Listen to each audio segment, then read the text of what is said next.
Deanna, take us through Sarah's journey.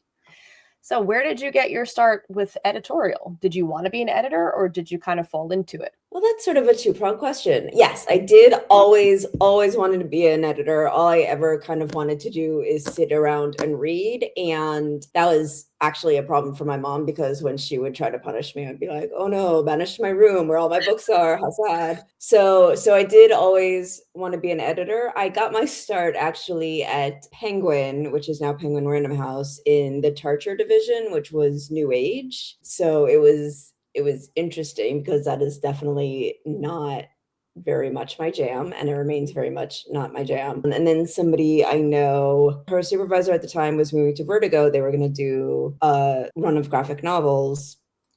And they were like, oh, you would be great for this. So I interviewed at DC at Vertigo with Joan Hilty and John Vinken, and of course, Karen Berger. And I ended up, several months later, I ended up at Vertigo. And I've sort of been in and out of comics ever since. So have you become a comic book reader after you took on the editorial, or were you reading comics and just kind of fell into the editorial of it? I read comics on and off when I was younger. One of my cousins always had Archie comics, so I would read those. But mostly I still remain a reader of novels, of traditional books. It's another form of storytelling. And when you read a comic book script, it helps to have that, to see the linear, include like the panels, but also the linear story. So you've worked for both, for larger companies and for smaller.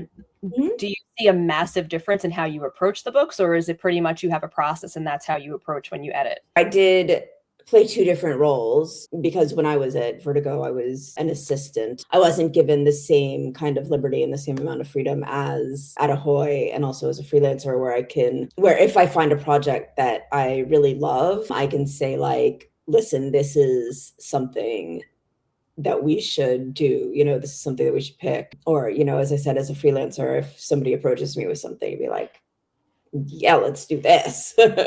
Our sense of humor, let's say, is kind of unique. We are encouraged to find certain things, which I love, because, I'm always looking for something that's going to entertain me. You have a comment perhaps from one of your writers. I'll read it out loud as doing.